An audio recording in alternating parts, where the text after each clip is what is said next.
Right. So this is a first session on Fortran and numerical methods, or numerical methods using Fortran language. For any language, or basically for programming, especially for physics related or science related programming, Fortran plays a crucial role in terms of its robustness. And usually whatever program we write in theoretical physics, let's say, it runs for a few months, sometimes 2-3 months, right? I mean, and they are not just adding a plus b kind of 1 second, 2 second programs. So it takes a lot of time, and for scientific applications there are specifically built-in functions, and even programming structure is also specially developed for scientific programming. So that's why we use this Fortran language for numerical analysis. Okay. So we see the basics of little basics of that, and then go into the further details. So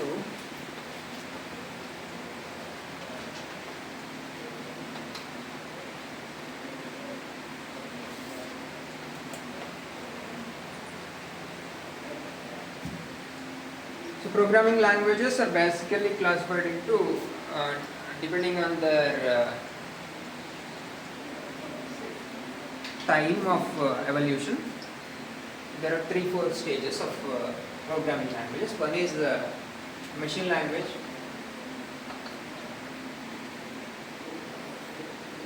So it is written in binary or hexadecimal kind of coding. Machine language. So instructions are directly given to the computer, understandable language. So programming languages are, machine language is the simplest of all. So instructions will be in binary or hexa.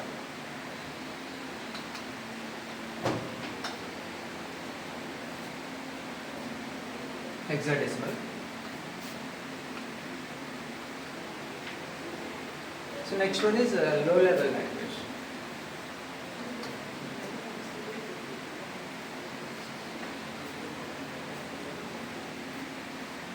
So low level language is also most probably hexadecimal kind of. The programming that we use in microprocessor 8085, they are low level languages. So they require interpreter in between.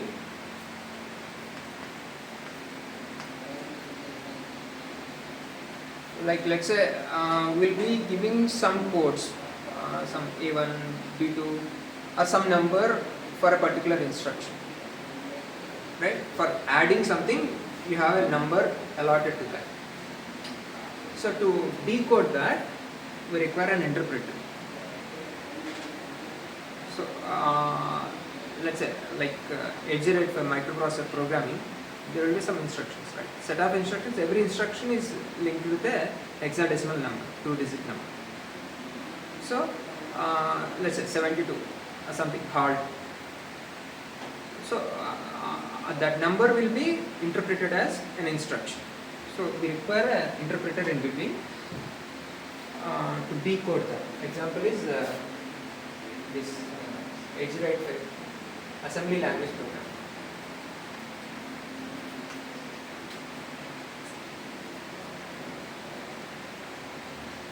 Used in 8085.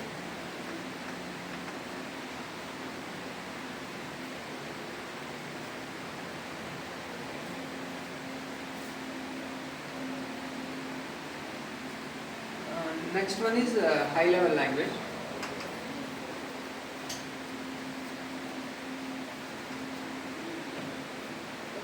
They are human readable, like we'll be directly giving instructions like add, print, scan, read, write kind of instructions directly, like C, Java, Fortran. All these are high level languages. So they require compilers.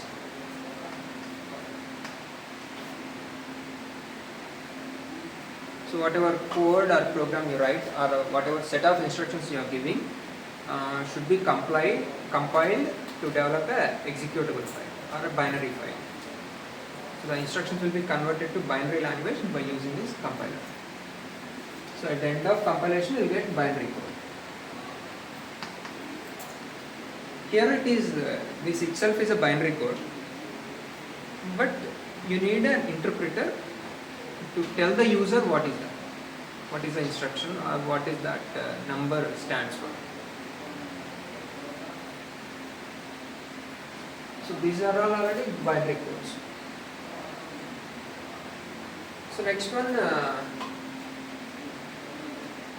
natural languages.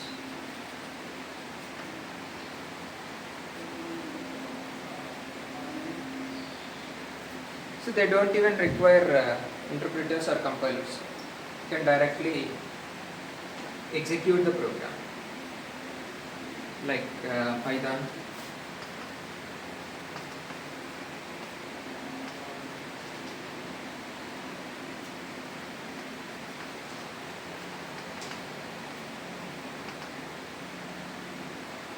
They don't need any compilation.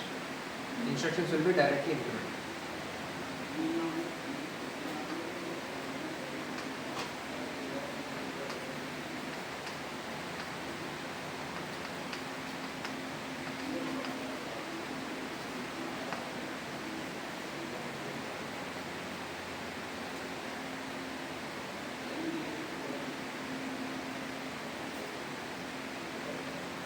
So Fortran comes at this level, high level language. So I have to write the code and compile it. Okay, so there are various types of compilers available, especially for Fortran.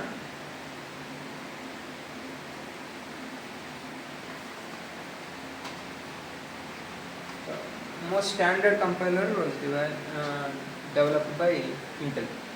Intel Fortran is a standard compiler. I mean, this works for even standard Fortran. This is a standard Fortran compiler. Like other compilers or GNU Fortran, PG Fortran. These are various companies or various firms that develop these Fortran compilers. Okay, so the compilation command is i4 here, G Fortran,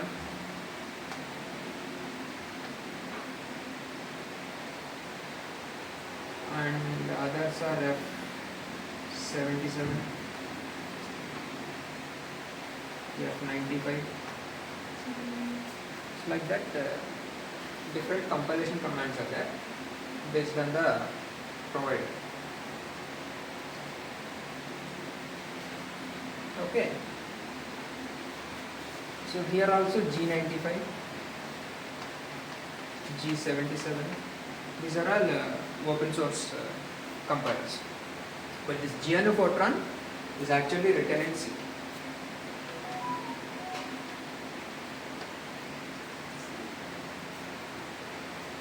GNU Fortran compiler is written in C. So there are certain limitations which cannot be processed in C or existing in this GNU Fortran.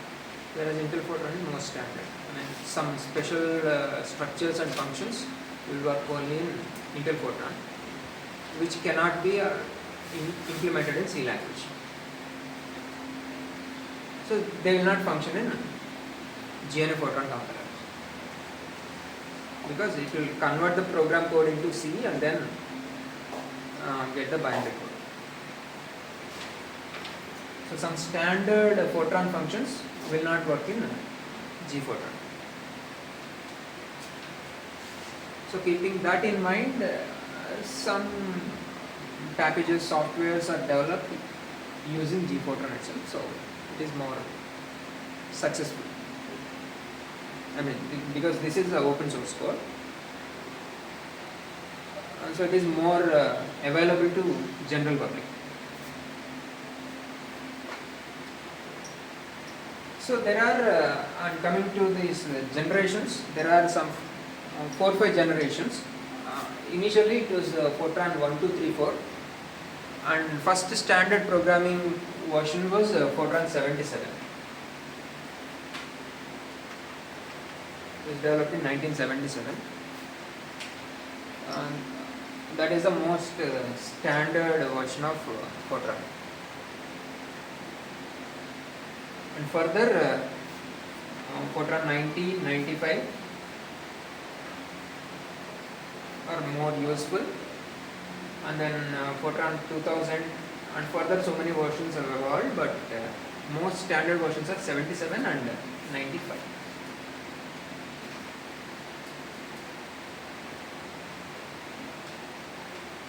'77 was developed for punch card machine type computers. So that's why it will have more restrictions and limitations in terms of length of an instruction and all. And 95 is more modern. And the rest of them are simple improvements for this, but standard dominant versions are 77 and 95. Okay, and here we are using G95. GNU open source compiler. We will be using G95.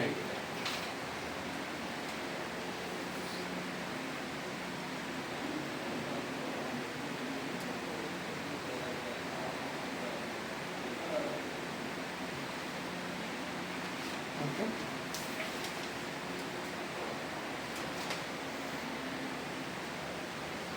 Right. So to write a program and to run a program in Fortran language, there are IDEs available, integrated development environments, so where you can just write a program, compile it, run it, everything can be done in a single window. But we are not going to use that. We will be using Notepad++.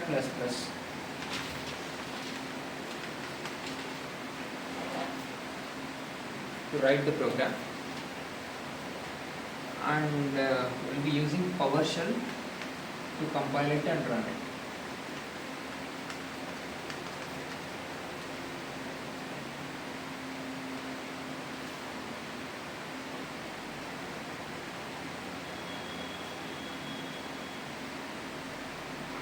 Just open that PowerShell and Notepad++ in the system.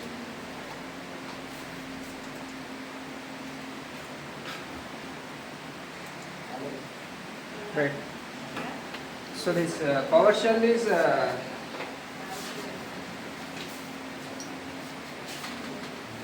command line interface to access the computer system. Okay. So whatever we do in Windows by clicking, everything can be done on a PowerShell also. Okay. So we'll see a basic navigation commands, changing from one folder to another folder and all, which will be useful for our purpose now. So I'll deal with only those required commands for compiling the Fortran code. Okay. So let's say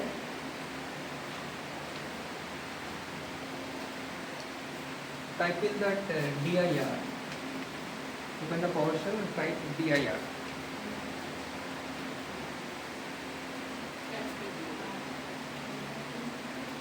So this has no case sensitivity.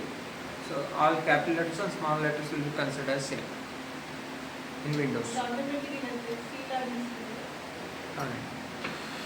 So dir gives you the list of files and folders existing in that folder. You can open C drive. So right now the command prompt is at what? C users HP. This is the current location. So open that folder in a file explorer and check whether whatever listed out files and folders exist in that or not. So dir command gives you the list of files and folders existing in that location. So open the file explorer, Windows Explorer, and check whether they are correct or not.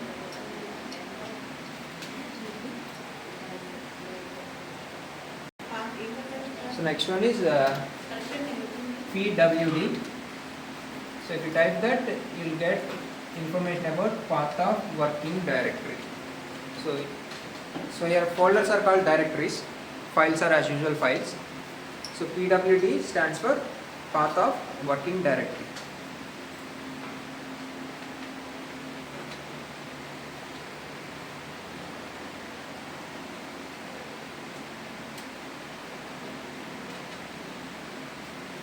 So it gives you the location of the control where you are now. You are in C drive, users folder, in that HP folder.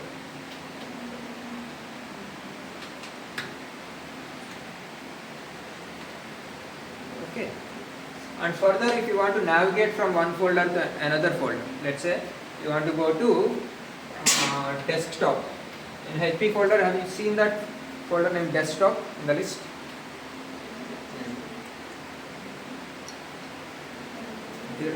Output of dir command. Yes, sir. There's a folder desktop. So if you see that output of that, you'll be able to distinguish whether it is a file or directory also.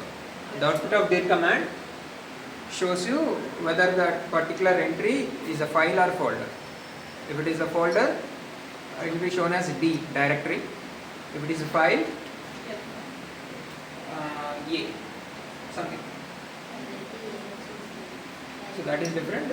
All directories are marked as D. So if you want to go into that folder desktop, what you have to do is CD. CD stands for change directory. 2.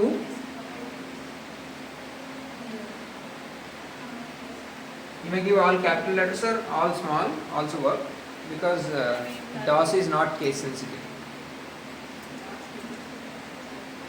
CD stands for change directory. So now the control goes to desktop, and if you enter PWD again, you can see that C users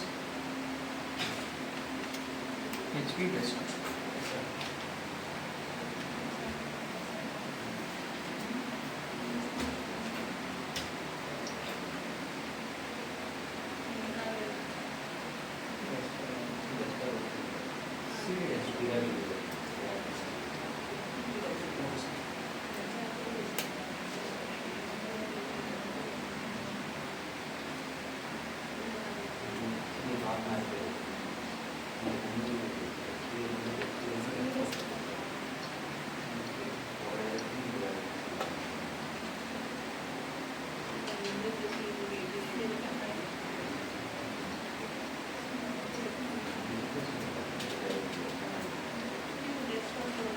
Right?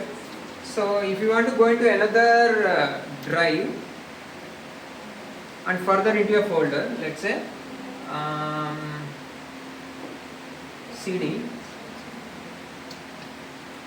E drive, just open E drive and check when, is there any data available in it.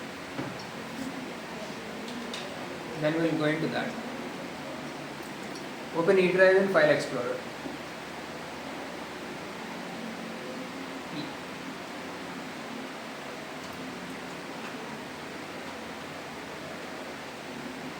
Check whether any data is available in it or not. So if you want to go into that, let's say any folder name, you can give that folder name, E drive, and that folder name. The control will go to that particular folder.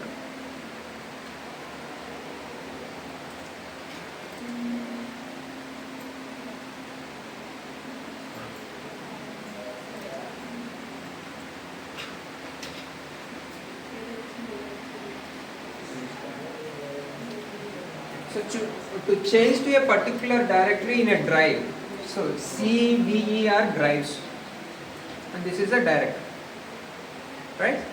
So If you just type in, let's say another, just type in F colon, you'll be directly going into the drive F. Type in that and check whether the control goes to that or not. I mean, you don't need to use CD. So control directly goes to that particular drive.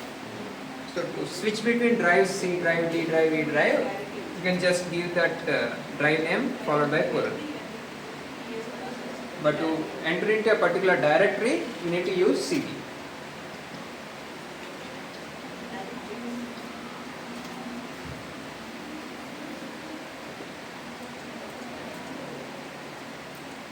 And now, once you enter this, you will be in F drive. Now enter CD, just CD. Without any further address locations, just enter CD.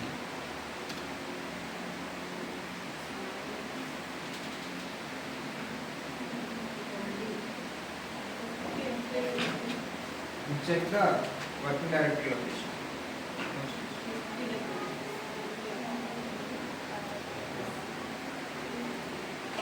So you are still in the same location, F drive. Okay. Another option is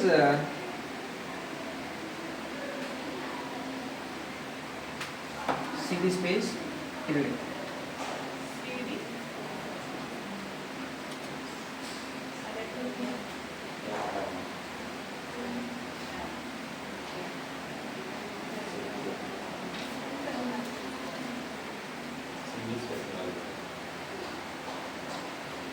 Space tilde.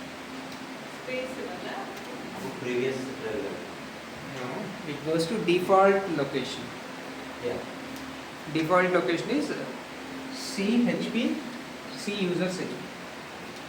So wherever you are, if you directly wish to go to standard directory, In the home page lab. yeah, home page. So it is CD tilde.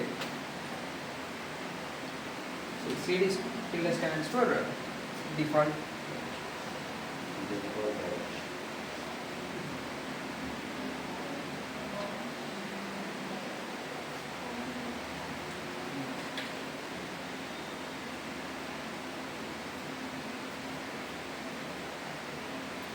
And further navigation between folders. Let's say, yes, you are in, once you type in this CD tilde, you will be in C users HP in this location.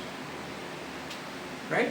So if you want to go back by one directory, you have to use CD double dot, CD space double dot, CD dot dot.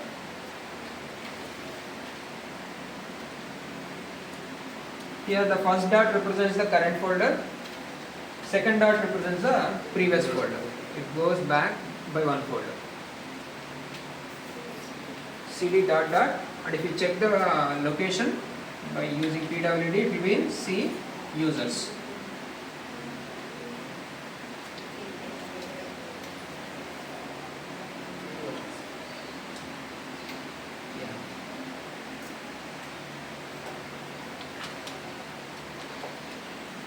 Okay, so if you are in on the desktop, let's say, so try this CD tilde slash desktop.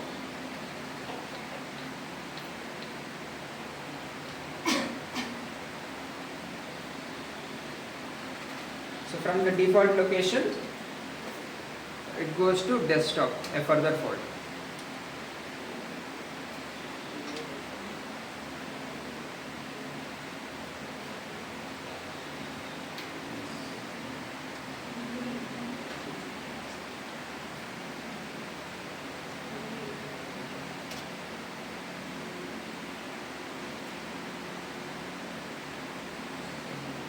Standard Windows slash backslash.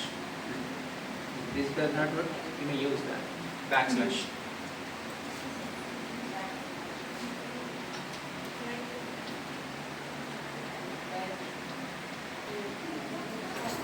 Right? So, and if you want to come back by one folder and then go into documents. let's say if you see this output, the list of folders in C users HP, there is a folder desktop, documents, downloads, all folders will be there, and currently you are a desktop folder. So if you just want to come back one step and then enter into downloads folder, you can directly do that. CD // downloads.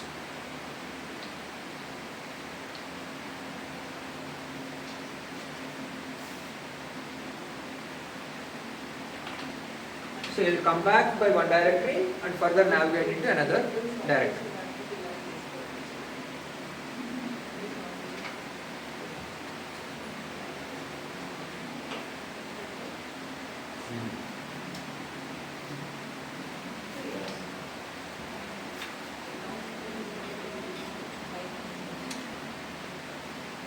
And if you use CD just single dot, it is a current directory location. So if you want to access something else, let's say just type CD dot, you will be in home directory. Already you are on downloads folder. If you type CD dot, you will be in home directory. Further, if you want to navigate to some other folder within that, let's say CD / desktop. So here the single dot represents current directory.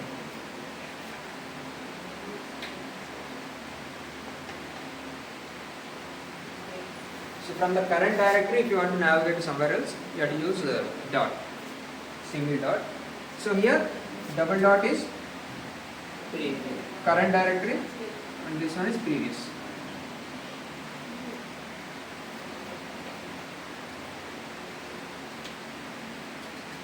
So in CD dot, first dot represents current directory, second dot is the previous directory.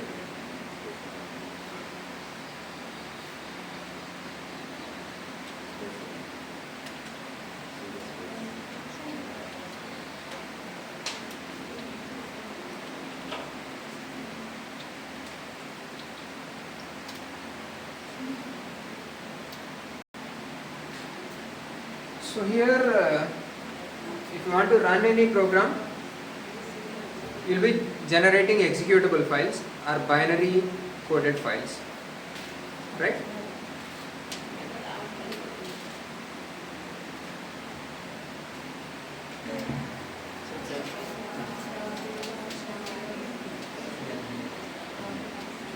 So if you type in, let's say if you want to execute any binary code of a program, you have to, let's say, type in this CMD. CMD stands for DOS command prompt. A command prompt will be opened again.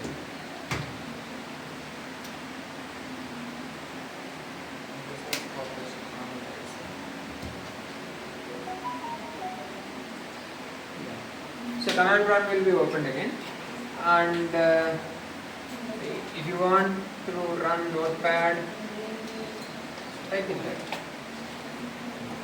Just type in Notepad and see.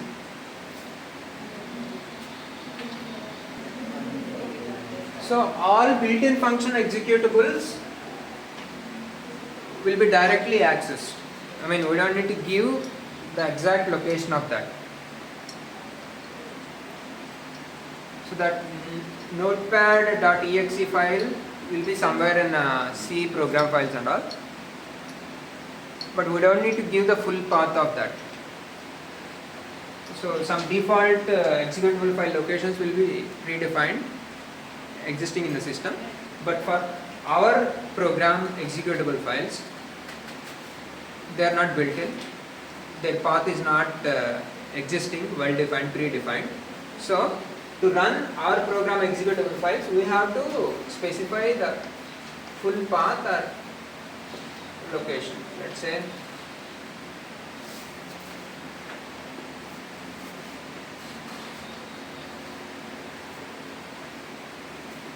so to run these programs, we have to directly give complete path to the file location.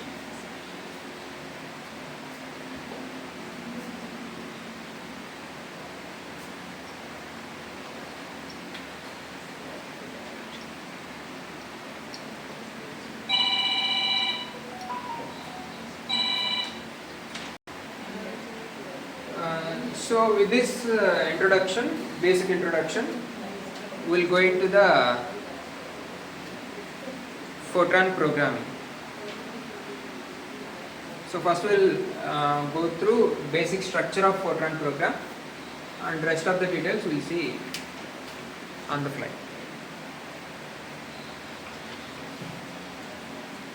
So we'll see the basic structure of Fortran program.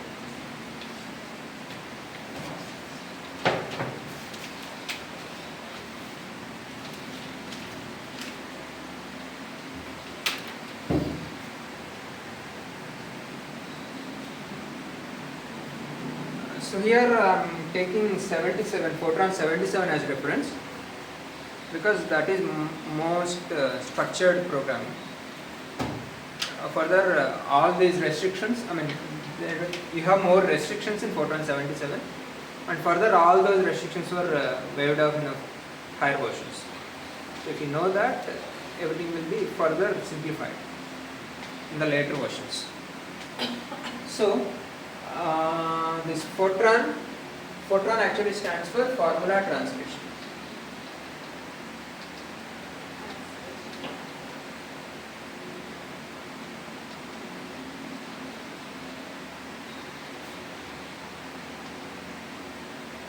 Formula translation. So basically it is developed to translate the formulae into binary codes.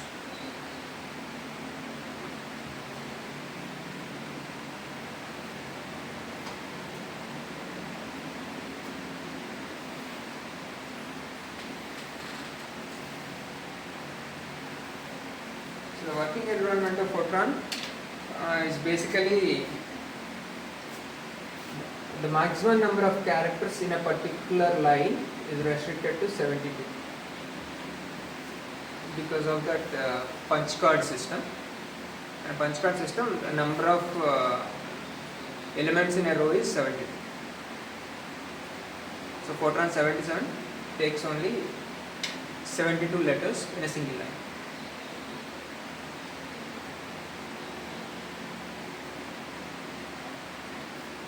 And even in that, 0 to 6 are restricted.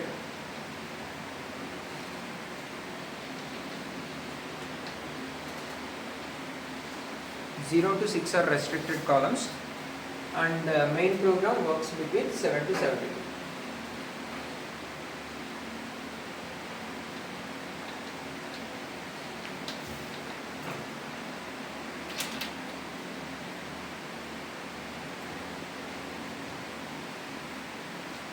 Main program should be written between 7th column to 72 column. And even in that 0 to 6, the 6th column stands for continuation symbol.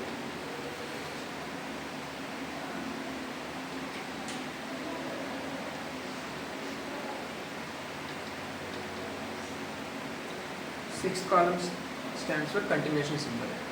If your instruction has more than 72 letters, then you can place any letter here on a 6th place. Any letter works. So usually star or A or anything. If you place a star here, further lines will be considered as continuation of previous lines. Further letters will be considered as continuation of previous lines. Next one. And the Fortran program will be executed line by line. So after the completion of one line, control goes to next line.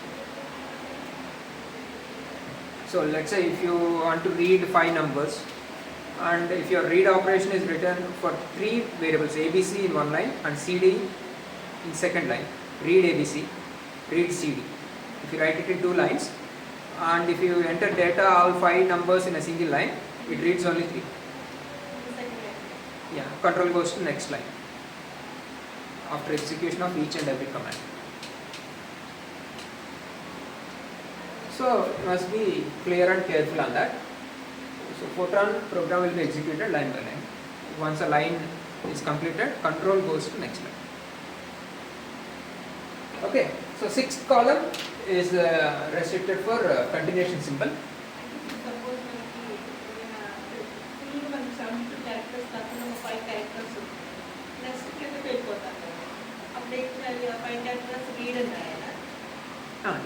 read 5 numbers అంటే 5 ఒకే లైన్లో రాస్తాం. తర్వాత మళ్ళీ read రాస్తే next నెంబర్స్కి so మనం ఒక 2ని రీడ్ చేయాలన్నప్పుడు రీడ్ ఏబి, రీడ్ సిబి. ఈ command should be in the next. And 1 to 5 columns are directives.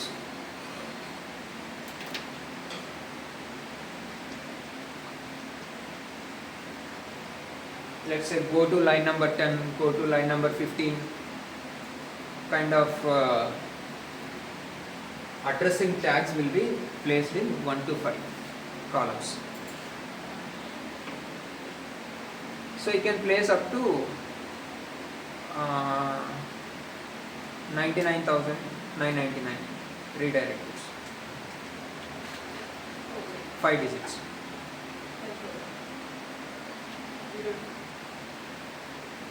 99,000, 1 lakh, near to 1 lakh. So in the course of the program, if the control needs to go to some other location, all those directive numbers, column numbers, whatever will be presented in 1 to 5 locations. So you can have 99,999 redirectives possible, literally.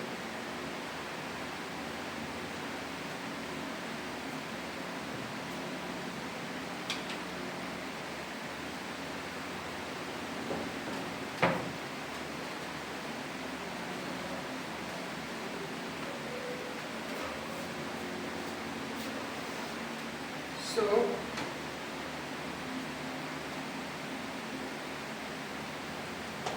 and first column, if you place a slash, it will be considered as a comment.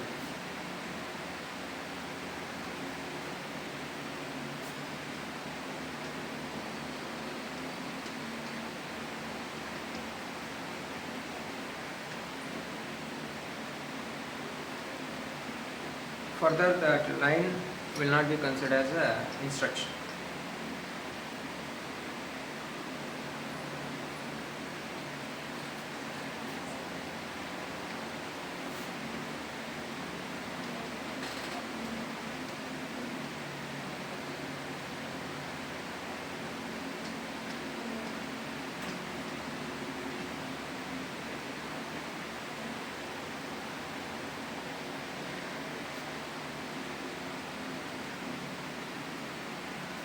Further, so the Fortran program starts with program name.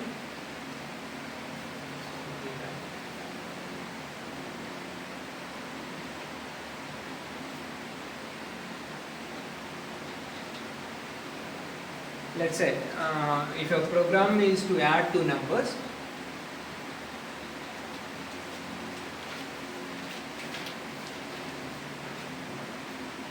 program and program name, and then list of variables. So all this should be starting from 7th column.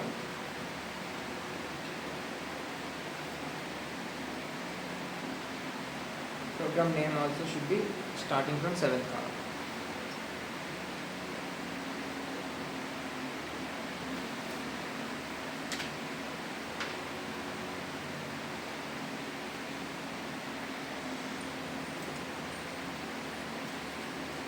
So program name, and then declaration of variables. Sorry.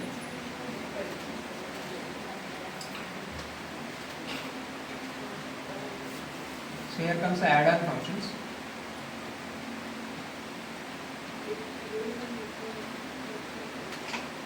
So if you want to add anything from outside the program or outside the function, they will be presented here. Like in C language, include stdio.h, include conio.h. Kind of, built-in functions, you don't need to specify anything, but add-on functions, user-defined.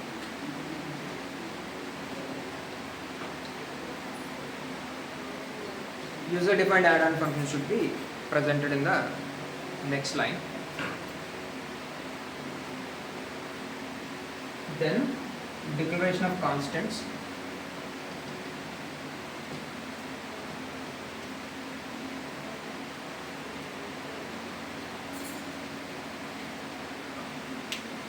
So let's say if you want to define a value of pi and use it further in the rest of the program, you have to define all those constants in the first level itself. So that is convenient when you're dealing with arrays or matrices.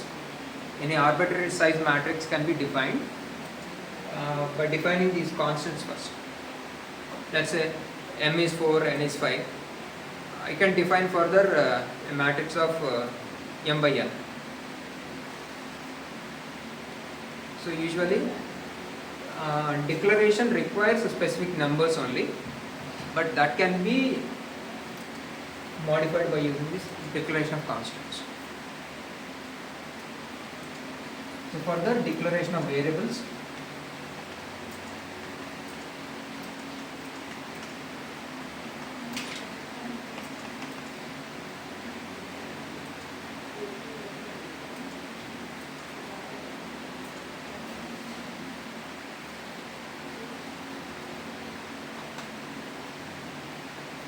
And then comes the main program.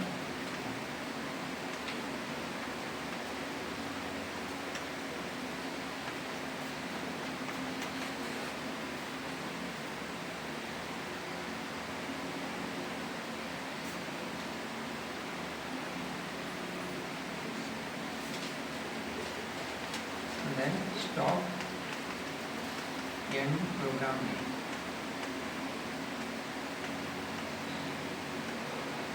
So whatever name you give here will be reflected here.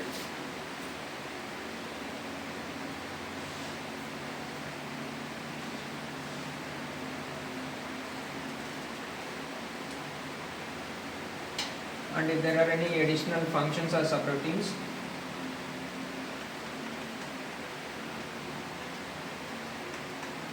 function name and list of variables, instructions,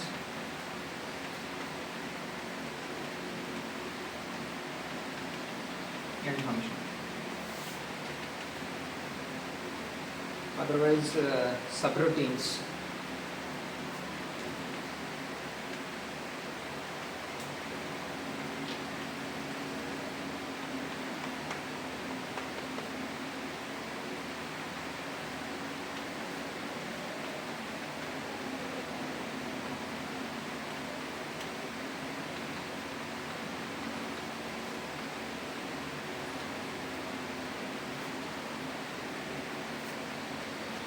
So this is the basic structure of Fortran.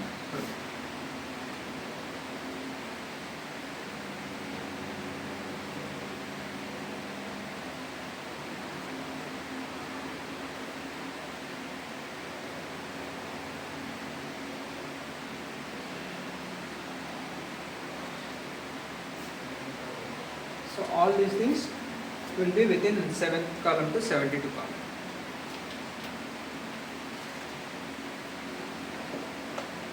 Starting is 7, ending is 7.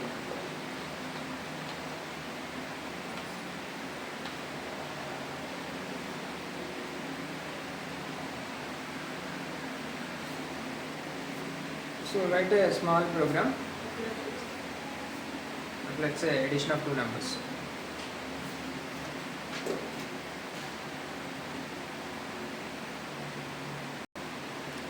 And yeah, most important is to save this file, you have to give an extension .f.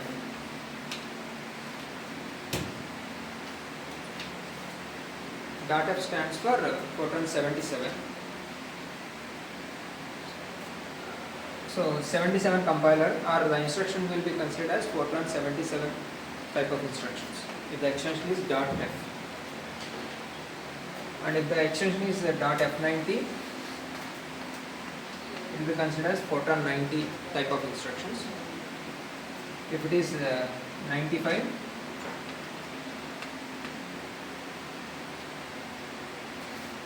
Fortran 95 kind of instructions. So Fortran 90 and 95 are a little more advanced. I mean, they don't have that restriction of 72 columns. So if you write beyond 72, Fortran 90 and Fortran 95 can interpret them, but .f extension cannot consider. So to compile the program, we have to use, in our system we are using G95. So G95 name.f. That will compile the program and generates an output file a.exe. So if you type /a.exe, it will be executed.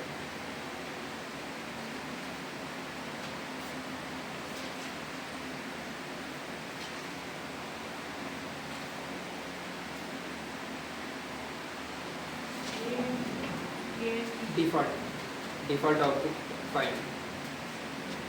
So if you want to specify a particular output file name, I mean if you have multiple programs like 4 or 5 programs, and if you want to save executable file for each program, you have to specify the name. Otherwise, every time you compile a new file, this a.exe will be overridden. So if you want to specify the output file name, you have to use this G95 name.f -o name.exe.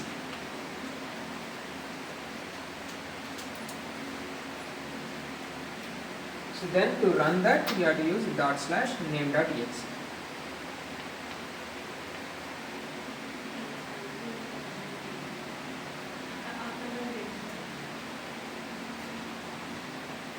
So write a small program of printing a name, let's say. So we'll start with this program. Name. Okay, one more thing you need to consider here. Fortran has certain predefined conditions on variable names. Implicit definitions. They are called implicit definitions. The letters that start with I, J, K, L, M, N are variable names that start with I, J, K, L, M, N are considered as integers.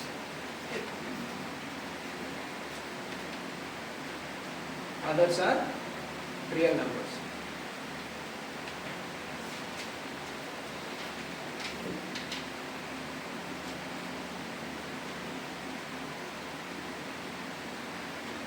So let's say if you want to calculate 5 by 2,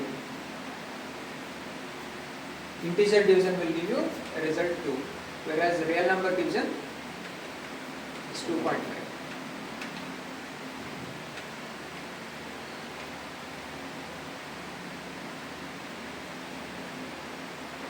So if you define your variables as I is 5, J is 2, and if you want to calculate I by J, you get the result as 2. So by default, all variable names that start with I, J, K or L, M, N will be considered as integers unless and until we specify them. If you don't define, they will be considered as integer. Otherwise, you have to define them.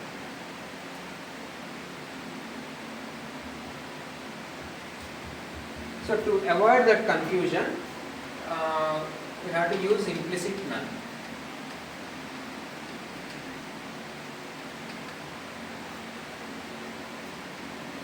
Means by default don't consider anything.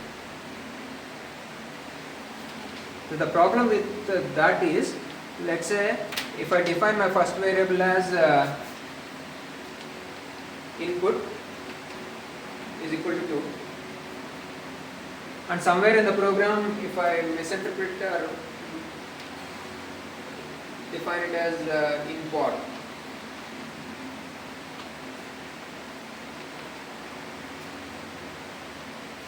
it will assign some random integer to that.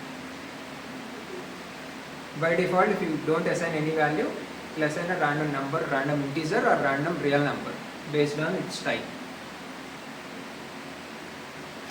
So if the variable name is pin,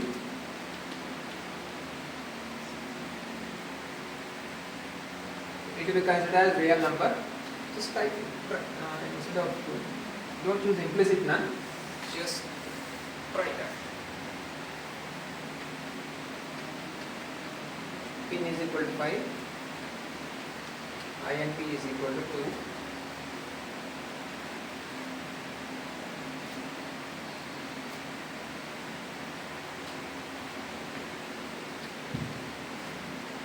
Min is equal to 6. So, if I don't define anything, this will be considered as a real number, this as integer. Second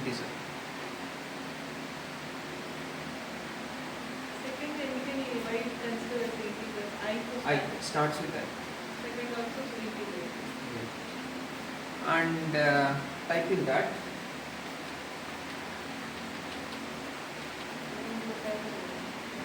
Star comma star, min comma INP,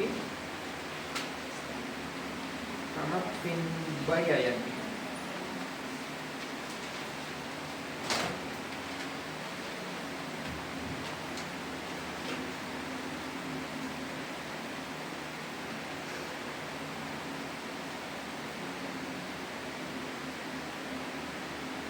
So program name itself name. So I'm using that name. Defining 3 variables.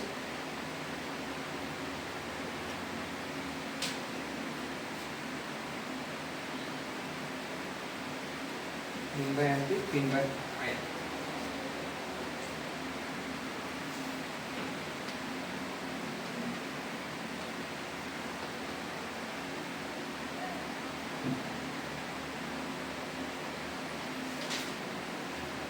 And to understand the problem with that, try this also.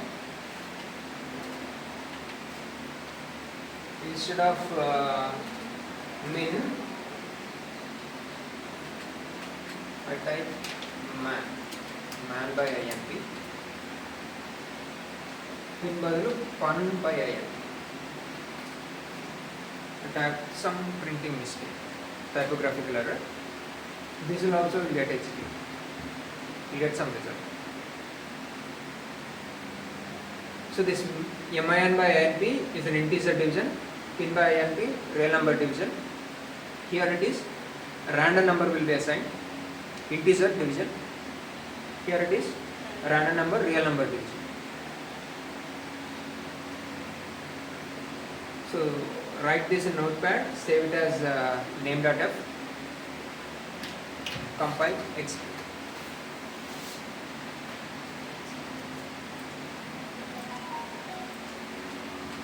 So either you have to save your file in C users HP, that is the default location. Otherwise you have to navigate to that particular location where your file is.